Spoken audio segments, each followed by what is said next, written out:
Well, hello. My name is Brad Wetzler, and welcome to Writing for Peace Sunday Live. I'm really happy tonight to have our friend Phillip Richards on hand to read from several different works of his and to talk about kind of a far ranging discussion about a lot of matters, including academia, race. Of course, writing is always our main topic. So anyway, it's wonderful to see you all here. And I want to start out by reading a bio for Phil. Phillip Richards is a literary historian, memoirist, and journalist who has published in a number of genres. His scholarly specialty is American literature of the colonial, revolutionary, and antebellum eras.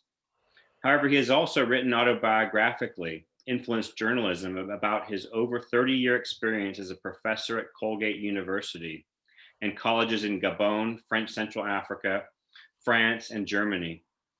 Most recently, he's written literary scholarship about the last 40 years of criticism in African American letters, Black poetry, and historiography.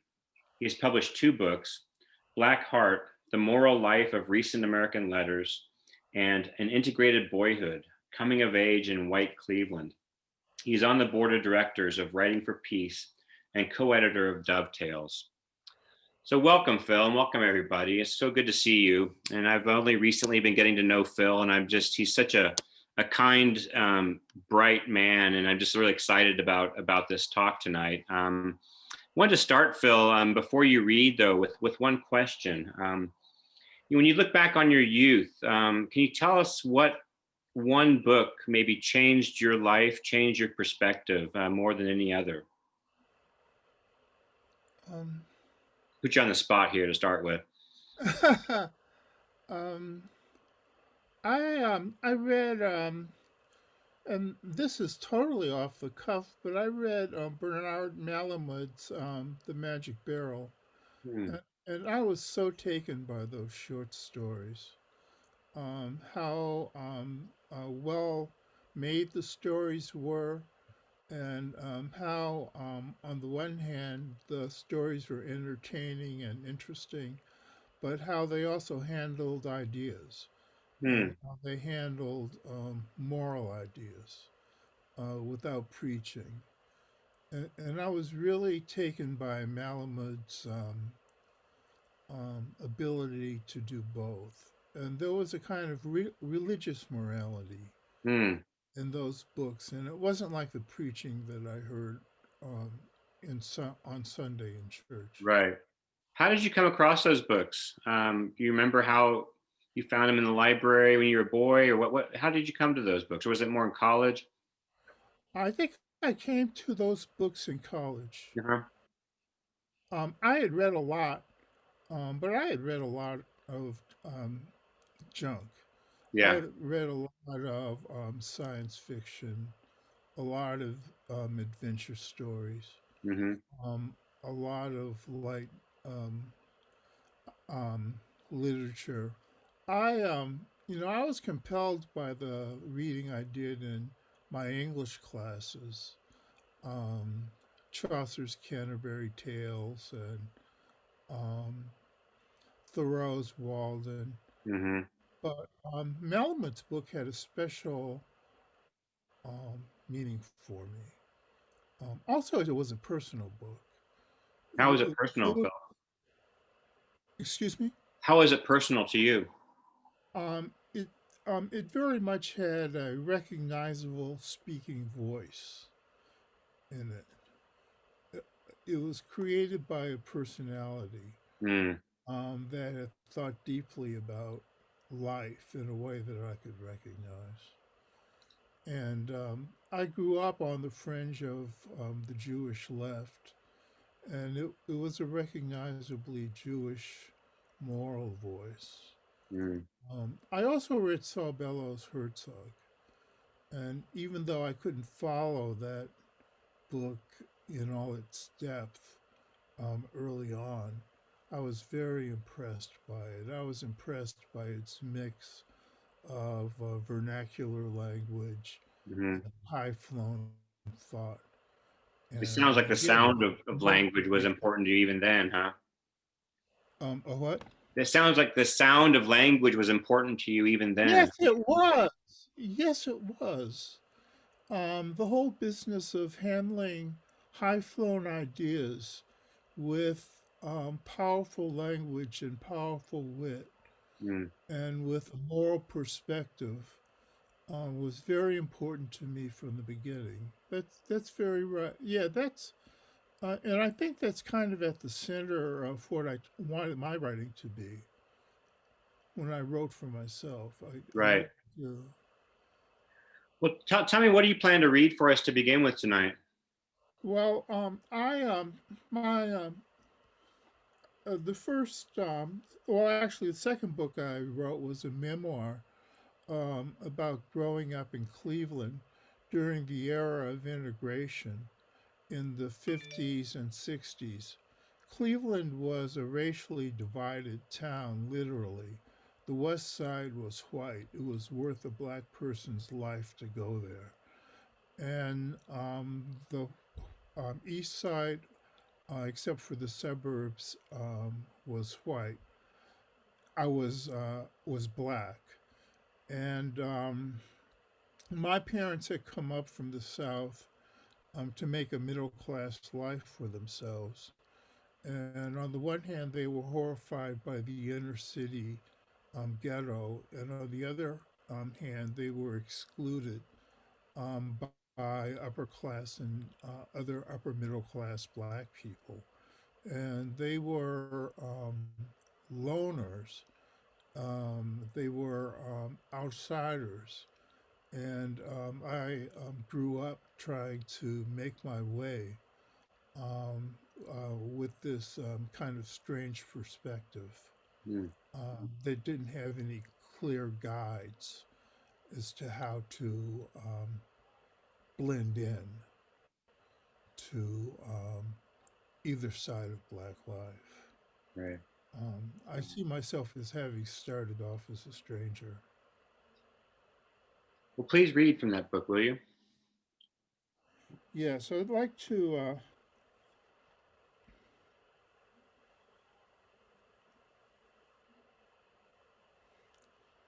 I could.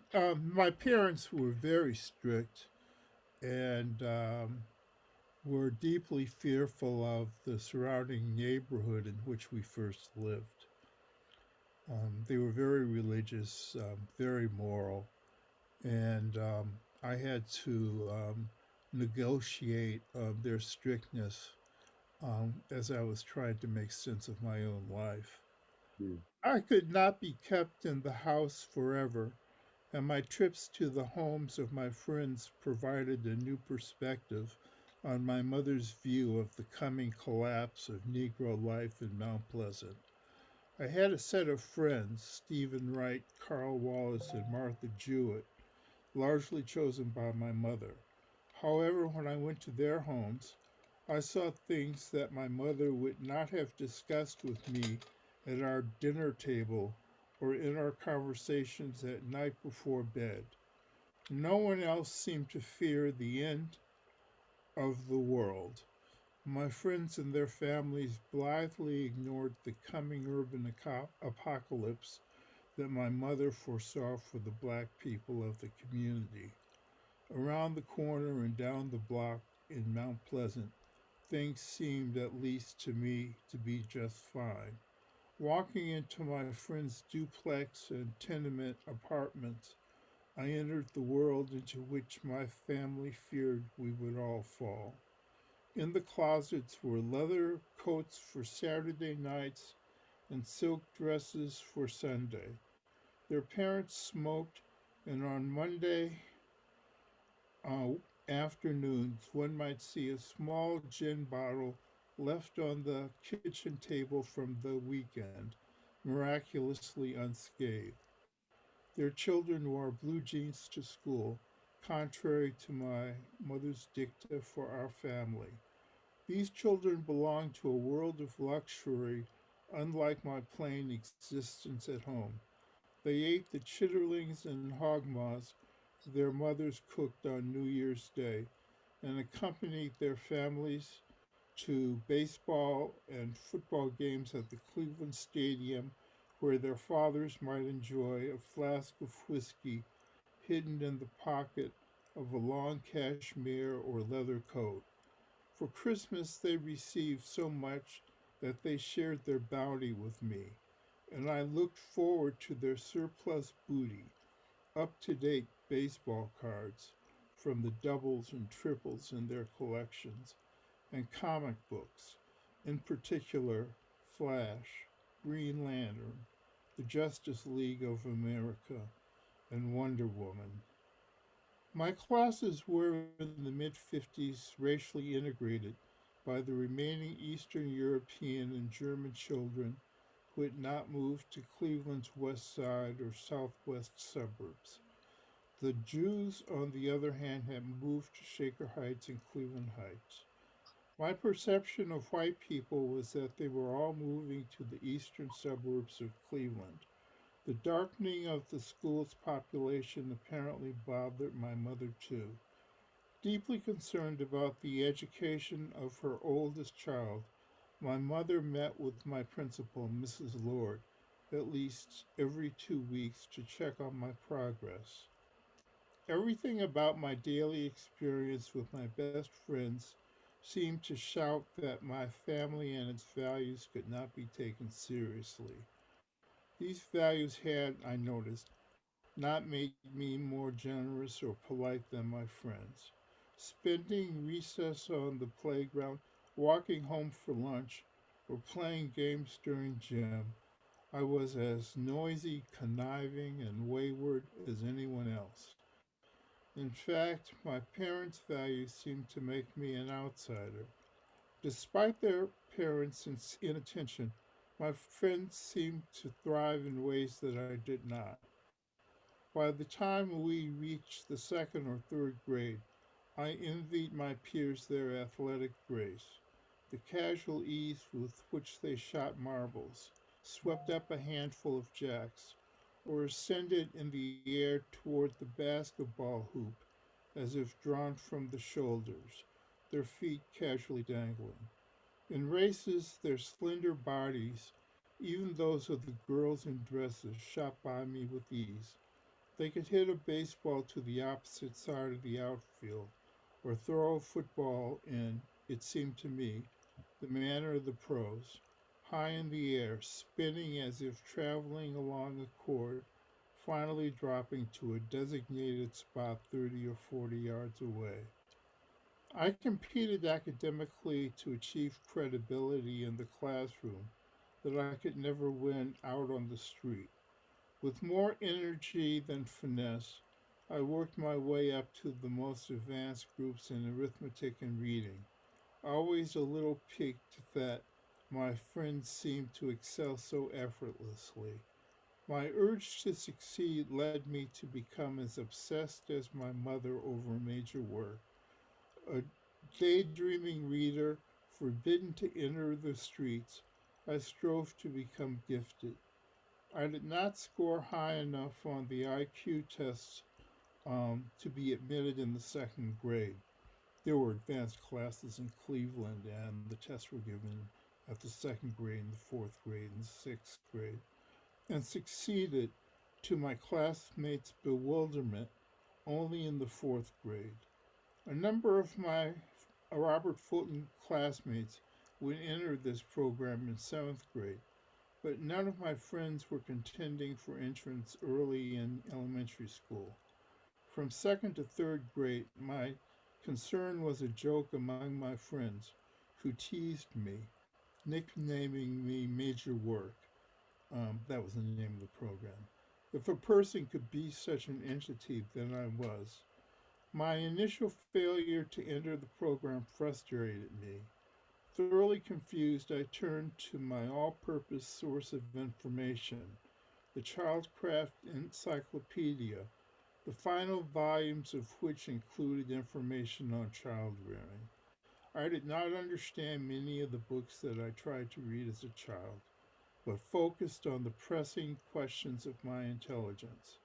I grasped enough of what the Childcraft volume had to say about gifted children, only to be scared out of my wits. For once I read an adult text with enough care and critical reflection to understand it, and I received the shock of my life. I had believed the weak, slender, bespectacled person, such as myself, was the prototypical gifted child. Yet the clumsy, daydreaming person I had become was, the encyclopedia insisted, not the prototype of the gifted young person. To the contrary, the gifted child was often physically well developed, adept in his social relations with others, and emotionally stable, often more so than his or her fellows. Indeed, intellectual gifts were simply one more sign of advanced development. Carl, Martha, and Stephen were far more likely candidates for giftedness than I. Such well adjusted people did not have to pursue an advanced academic program, it would pursue them. Whatever I was, I fit into no standard um, um, mold for superiority. I came to understand that I was not a gifted person, but a smart aleck pretender, an academic hustler of sorts. Gifted people dominate the world around them, and my friends were mastering the worlds of sports, play, school, friendships, and even extracurricular activities such as plays in which I did not participate. It was impossible for me to imagine myself being elected a class president, vice president, or secretary like Carl or Martha. This made me angry. For the first time, it occurred to me that I, not the rest of the world around me, was marginal. Mm. You caught my attention, and we were talking before you read about feeling like a stranger growing up in Cleveland. Can you elaborate a bit more about that, and maybe also then reflect on what you leaned on in those times to get you through those times of feeling like a stranger? Um,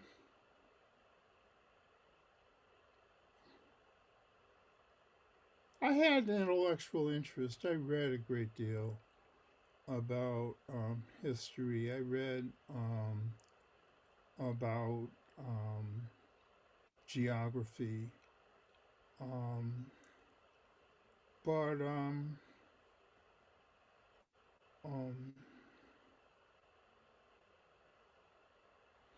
and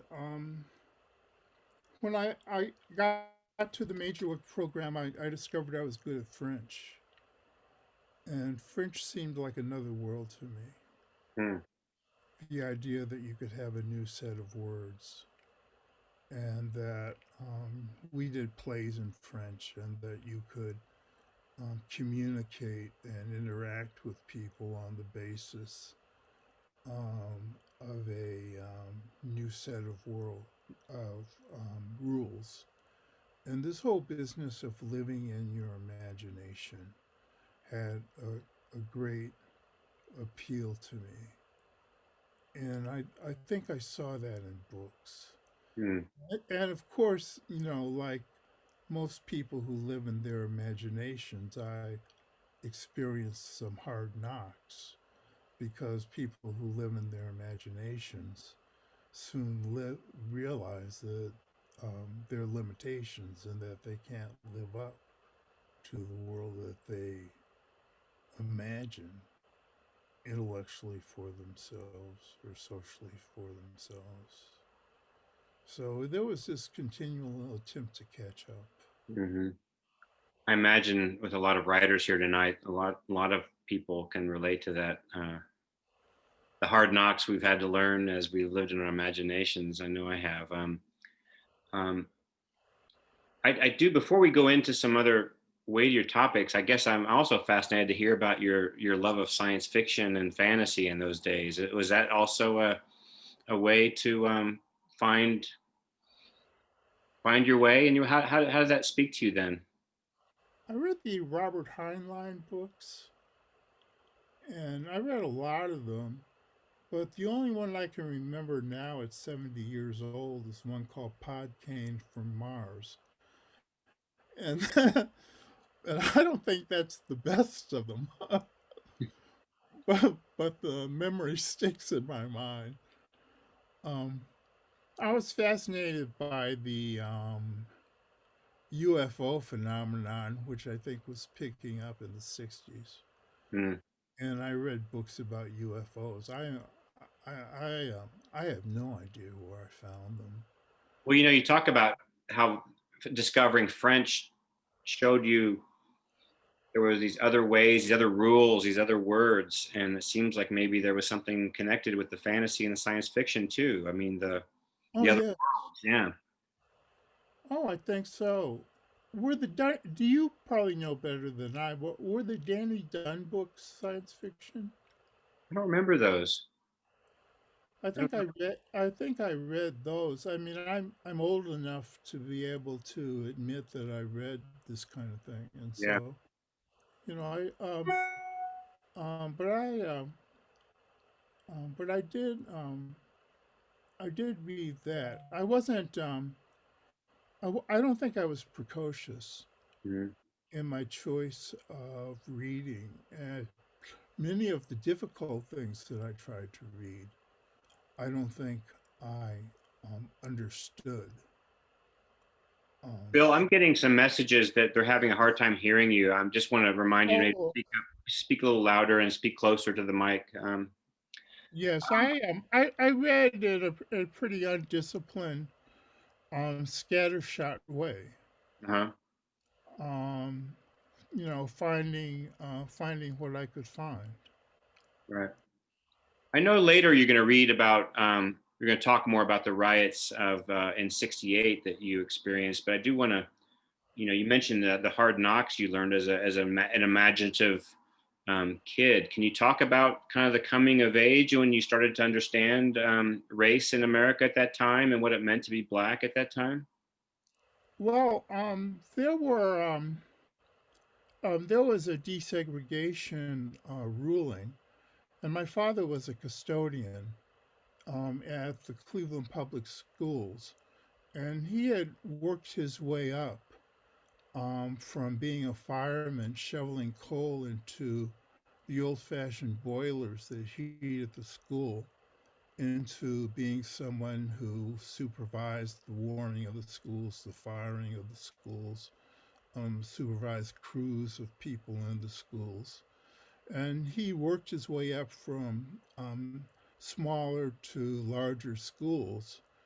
And when the desegregation rulings came and the court plans came, he was assigned to a school on the west side.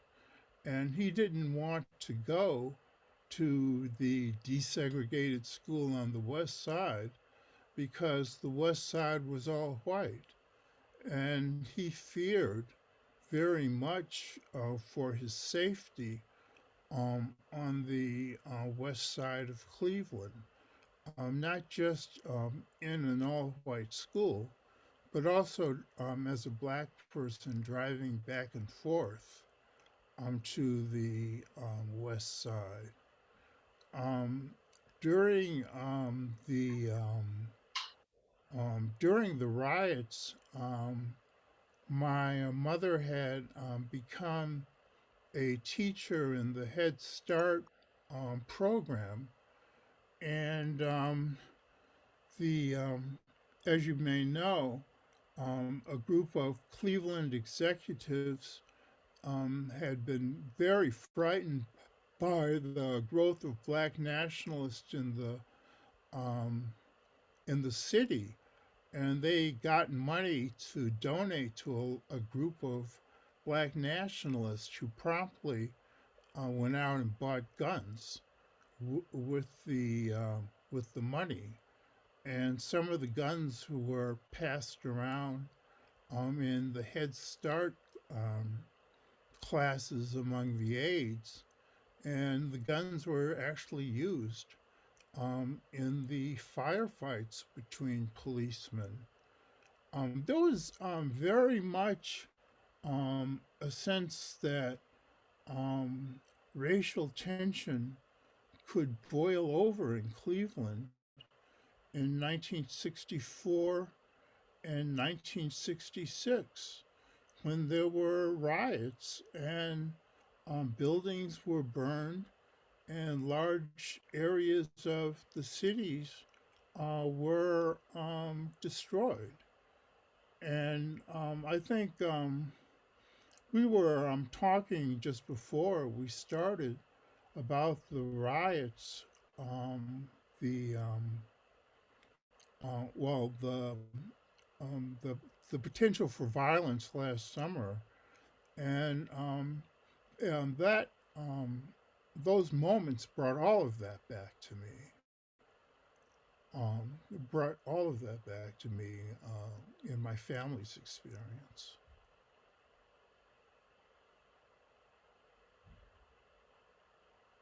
Excuse me, I can't hear you. Oh, I'm sorry, I can't hear you. Thank you. As the '60s wore on and you grew up and headed off to college, who were the Black writers you were turning to for making sense of the world at that time? I think James Baldwin. I was very taken by his essays. Nobody knows my name, Mm. and Notes of a Native Son, and the Fire Next Time, and What were you I learning from Baldwin then? What was he providing you as a young man? I think he was providing me with ways of not only looking, describing society, but interpreting society and interpreting it from a moral perspective.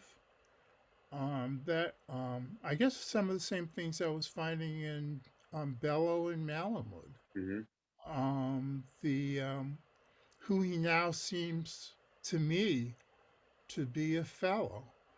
Um, that It's kind of high moral seriousness and real real literary power. Mm. Just You remember how it a how great essayist. you Uh, remember how it felt to read Baldwin and the other Black writers that were speaking to you at the time? yes, I remember reading The Fire Next Time. And I remember his interview with not Farrakhan, but the head of the Muslims, not Farrakhan, Mohammed? No, Malcolm X or not Malcolm X, but the leader of the black Muslims, Elijah Muhammad. Elijah Muhammad. And I remember Elijah Muhammad telling him that he was somebody that Baldwin was trying to find his way and Mm, treating Baldwin in a kind of distant way, as if Muhammad had a kind of wisdom and perspective that that Baldwin didn't have. And I remember another collection of essays in which Baldwin talked about going into the apartment of a Harlem family and speaking to the mother and about her son and hearing about the mother's anxieties over the life of her son. mm, I was really impressed by Baldwin's willingness to kind of put himself on the line in terms of talking about black society and the way he was treated by black people as he approached his understanding of black society. There really seemed to be something very sincere about that, very powerful about that. Tell me, what do you have to read for us next, Bill? Well, to I have a piece on Colgate which is really far off. And I'm reading shorter pieces, but it's a good study in contrast. Um, I came to Colgate in the fall of 1987 after finishing my dissertation. Traveling first to Cleveland, where my son was born, and settling down in a rented house. I would wait there for 3 months for my wife to come after bearing the child. When I arrived, I was interviewed by Charles Trout, the Dean of the Faculty and Provost, positions which are joined in the Colgate administration. We discussed the American left in the 30s, poverty in the Mississippi Delta. We had lived in Arkansas, and I had had students from the Delta, and my wife worked in a grant program that worked in the Delta on the Arkansas side. And the poverty of the disintegrating rural world that surrounded Colgate in Madison County. We found endless points in common: the American left and its descendants in the 30s, the rural poverty of the area surrounding Hamilton, and the nature of rural poverty as an entity in itself. He was witty and personable, clearly enjoying the deanship, where he appeared to be wholly at ease with himself. He had at Colgate assimilated his history at the school in a distant scholarly way. Before that, as far as I could tell, they had been the objects of scholarship. Nevertheless, these topics lived in his talk. And we shared a warm faculty club afternoon chatting. On coming to the department, I encountered the faculty. Many of the associate professors were my age. They had finished their dissertations promptly, sometimes after having taken their jobs as instructors at Colgate. They must have been in the early, middle, and late 70s, the academic cream of the crop of their graduate school class cohorts. Many had already been at Colgate for 10 years or slightly less. After I found that I entered a position vacated the year before by a young black man who had not won tenure in the department, and by a young black woman who had held a temporary position for a year. I was immediately informed that my stay at Colgate would not be long. A young untenured colleague assured me that my 2 or 3 years in the department would bolster my credentials. His belief was not entirely unjustified. Few blacks had or would stay at Colgate for an appreciable time. The young dean of students would leave for a dean of students job at Dartmouth. A young black theologian had left the philosophy and religion department briefly after my arrival. A black contemporary in political science before standing for tenure, the already distinguished Black Studies scholar Manning Marable had left briefly before my arrival. The revolving door of black scholars, many of the highest quality, was not only expected, it was bitterly explained by the fact that they had been recruited by better schools for better positions.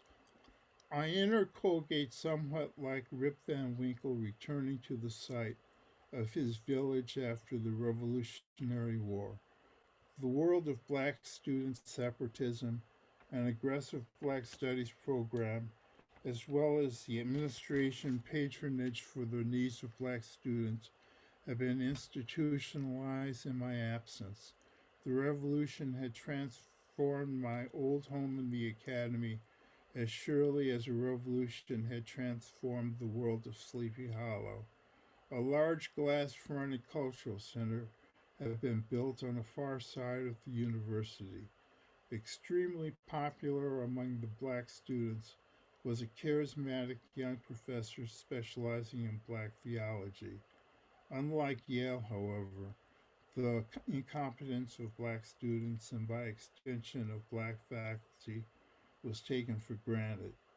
After my first week, I was continually confronted by white colleagues that plain explained what they took to be my distress at the poor quality of black students. In extenuation of the inadequacies of the black students, faculty who styled themselves as sympathizers pointed out that Colgate was left with the weakest students in the application pool. The best students, they would go on to say, had gone to the Ivy League and other selective schools. The same logic applied to faculty, who it was assumed would, if they were competent, be elevated by the hot air of preferential hiring to a higher tier in the academy. Indeed, I often wondered whether the persistence of a black faculty member at Colgate would not be seen as a sign of his limited abilities. My colleagues recognized this corollary of their logic and could be touchy about it. When I won tenure after 6 years as an assistant professor, I joked that I had been brought to Colgate to lower the school's standards.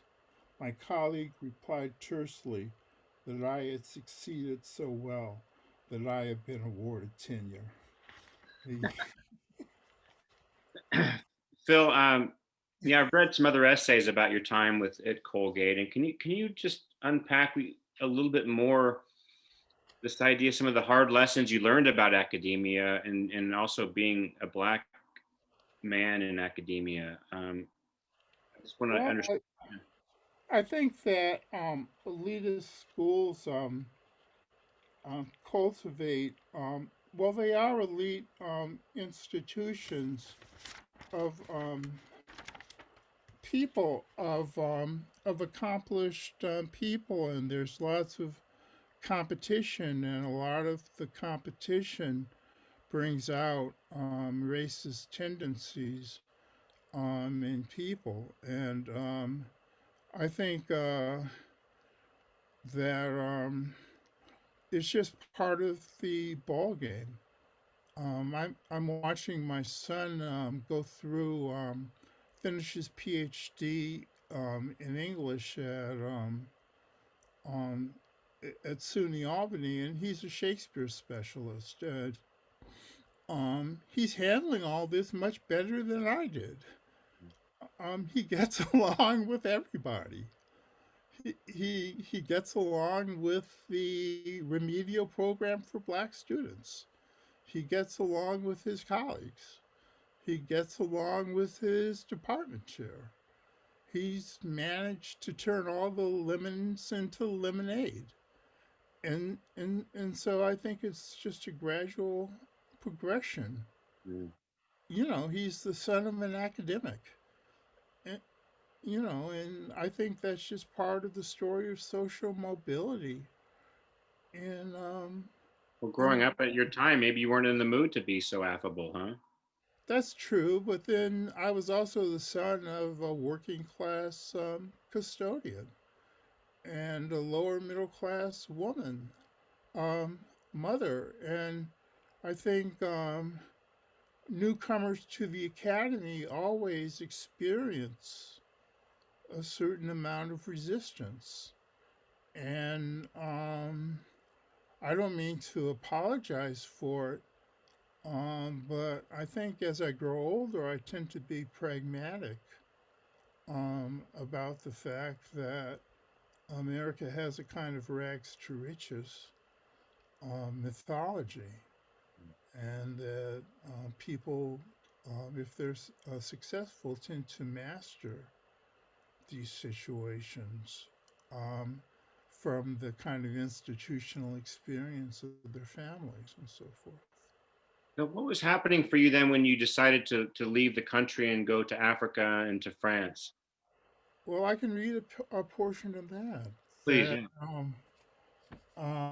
I my third year review, um, which is after the first 3 years, you get a review, and if you pass that, you get a sabbatical semester and I got a Fulbright to French Central Africa, and I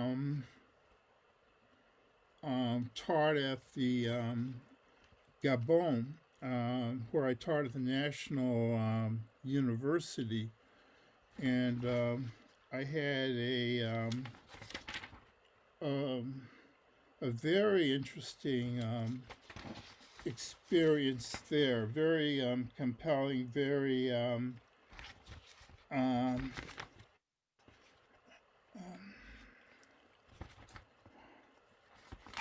sorry, I'm kind of fumbling. I just want to remind you to speak up, Phil, when you read this, okay? Oh, certainly, I will. Yeah. I will. Um,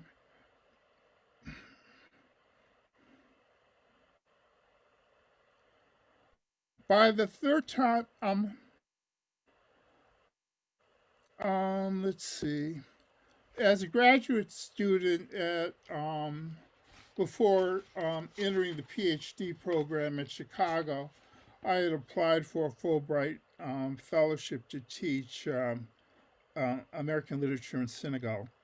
At that time, I reached out to the possibility of work in Francophone Africa, fearing the narrowness of vision which might result from what was becoming an obsession with the details of Protestant culture in the 18th century American Northeast.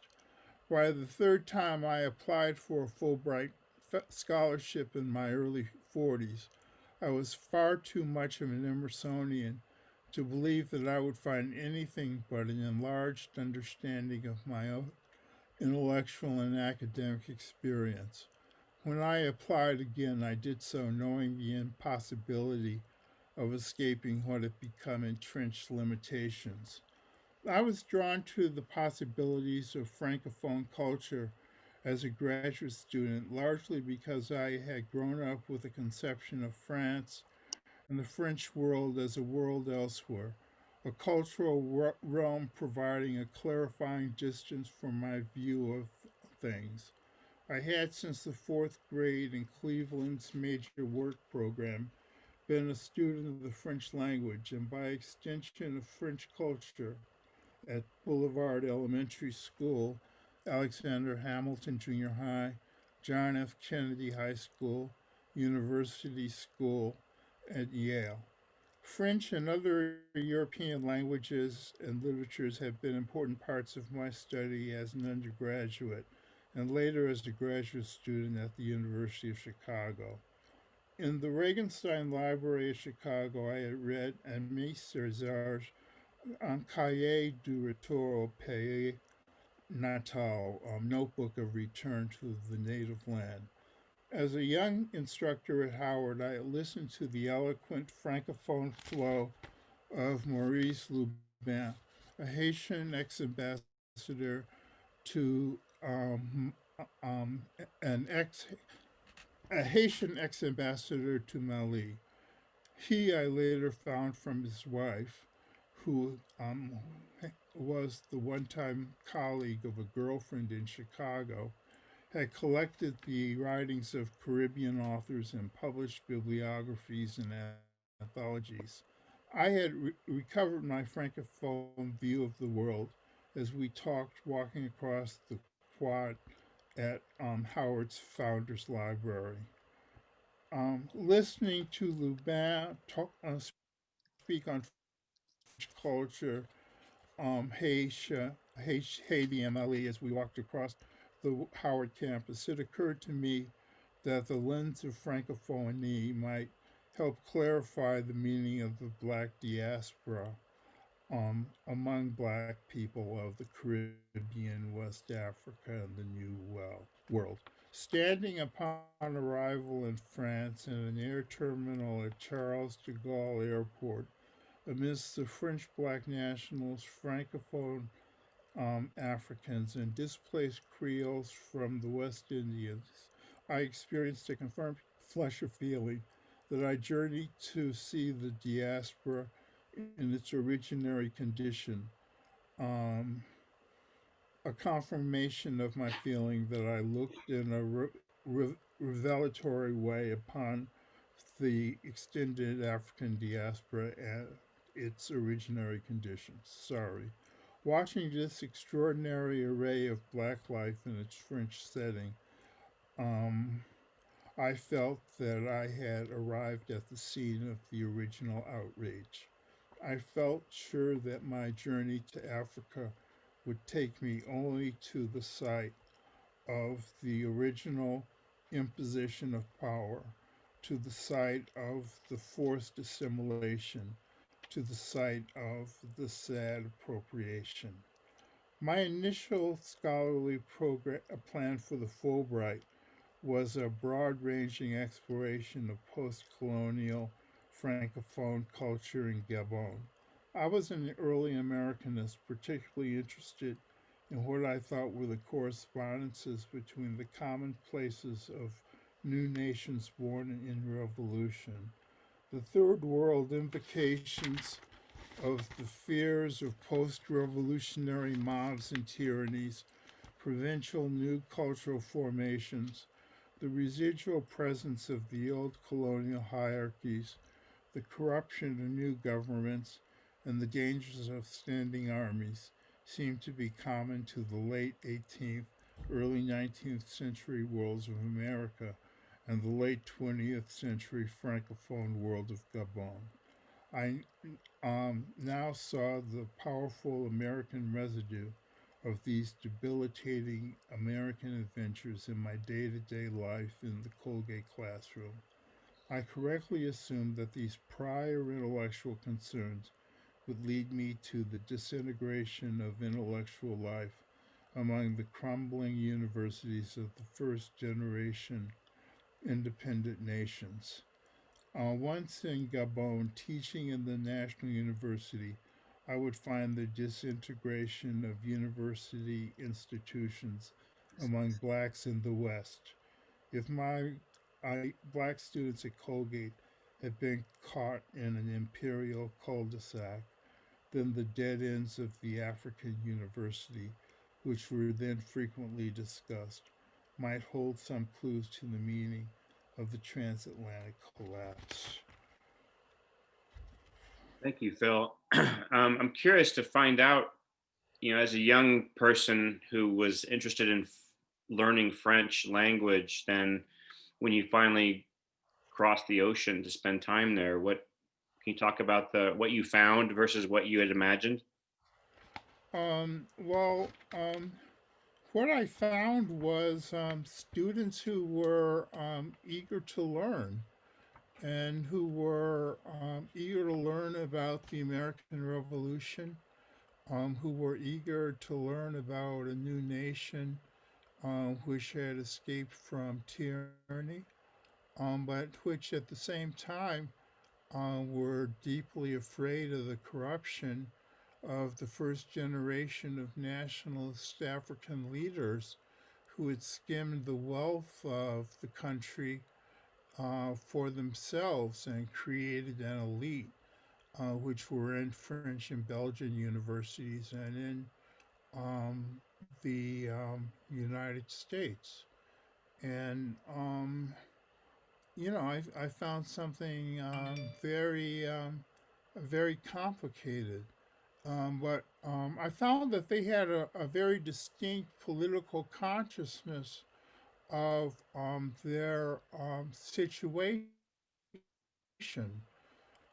They saw themselves as the builders of a new nation that would improve the conditions created by the first generation of nationalists that they were trying to study accounting, engineering, and medicine so they could perhaps go abroad and get educations and, I'm sorry, and make lives for themselves, hopefully in Africa.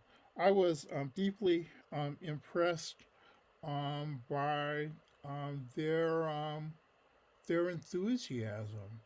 And what I found when I went to France when I met Africans was some of the same enthusiasm for Africa, and on the same hand, some of the same cynicism of the first about the first generation of nationalists who had taken over the country, and a hope for improving their own nations. Um, and it seemed to me fascinating that um, they had been in their lives confronted with the concrete conditions of political corruption and patronage by an imperial power that was still a post colonial power, Mm. and that they had absorbed the lessons and that they were pragmatic and tough and that they were intellectually engaged. I could really see where um, the impressive kind of intellectual force of people like Césaire and Fanon had come from. That they had no illusions about colonialism. They had no illusions about the European West, and they had no illusions about the complexities of of um, of of the situation in which they were involved. What Phil, was another question. frightening was their lack of resources. Our Yes. founder, Carmel, asked a question I wanted to share with you. The last 4 years seem to have shined a spotlight on the hidden and not so hidden racism and divisions seem more explosive than they have for at least a generation. With your broad experience, do you have any thoughts about how we can recover from this ugliness in the next 4 years? I think we'll have to make political alliances with the people who've also been excluded in the last 4 years, with women, with LGBTQ people, um, with poor people, and that these political alliances will have to pragmatically take over and rebuild on democratic institutions. And I think that educational institutions will have to be rebuilt. I think health um, care will have to be established. I think housing will be established. We're going to need something like a Marshall Plan to to rebuild American life. And I'm sorry that as I go over these things I've written, that they seem to have such a black nationalist um, cast.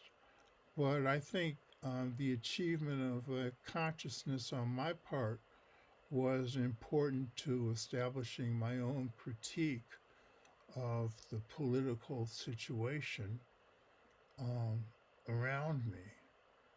And I think that my own sense of the terror, the racist terror in the country, has really drove me to work with something like Writing for Peace and Dovetails, because there is going to have to be some kind um, of mode of cooperation, um, especially an improvement in the educational processes.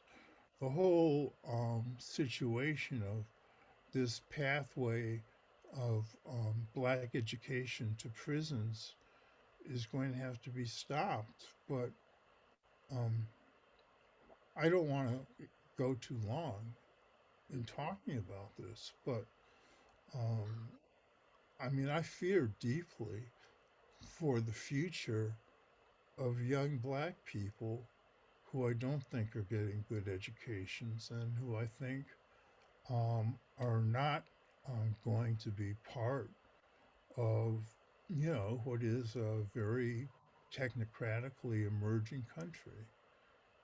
I mean, I What's fear what is a deeply. lesson that you feel like you have some wisdom to share with your son's generation that feels important that maybe they're, they have much to teach us, I know, but what do you have to teach them? What's the important thing you want to make sure they understand about what you've been through in both your life and in academia?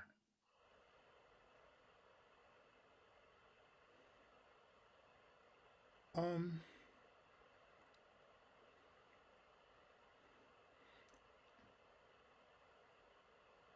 I think they have to be pragmatic and tough. I think they have to be politically pragmatic about working within institutions and building institutions. I've been a stranger and an outsider, and perhaps that's helped me be a critic of society. But they're going to have to actually do the hard work of rebuilding institutions. Um, and I think they're going to have to be practical. I can lay out the problems. I think Lenin said that every time history, the train of history goes around a corner, an intellectual falls off. Well, I may fall off, but they're going to have to do the hard work of rebuilding America, especially as I look at this election coming up. Um, America will have to be rebuilt. Well, Phil, thank you so much for being here tonight. And I think we'll open up the unmute everybody to say a few words if anyone wants to chime in. But it's been wonderful and enlightening to have you here. And so thank you so much. Anyone else have anything to say tonight? I was just really moved, Phil, by the piece, especially at the opening. It was really, really moving. And I was thinking in that piece, and it was echoing throughout, there was a kind of,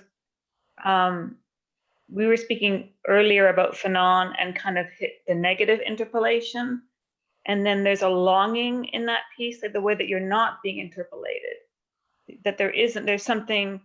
And then I was thinking of the title, Nobody Knows My Name, Baldwin, like something that is not seen. But there's some potentially, when you ended on the possibility, you ended on a kind of thinking of invention in the end tonight.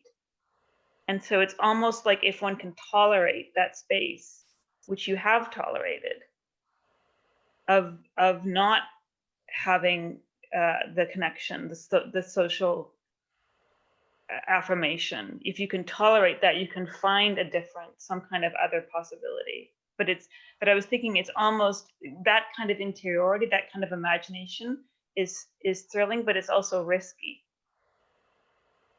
I think critics of society have to live in that space, and that having that space is a luxury that they create for themselves, and that they play a necessary role in imagining a future society. But they have to realize that, uh, and they have to have the interiority to do it. But they also have to realize that hard work has to be done to realize what they imagine or to correct what they've pointed out. Um, I think the intellectual work we do is really important for creating the interiority by which we imagine the future. I really think it is. I think that's pretty much what gives me hope. Thank you. And thank you, everybody. So I want to welcome you back next week. We have poet Ashley M. Jones, and I'm excited about that. And so really grateful for all you to being here tonight, and I look forward to next week and continuing this throughout this winter. And stay safe, stay well, and look forward to seeing you again. Thank you. Okay, thank you so much. Thank you.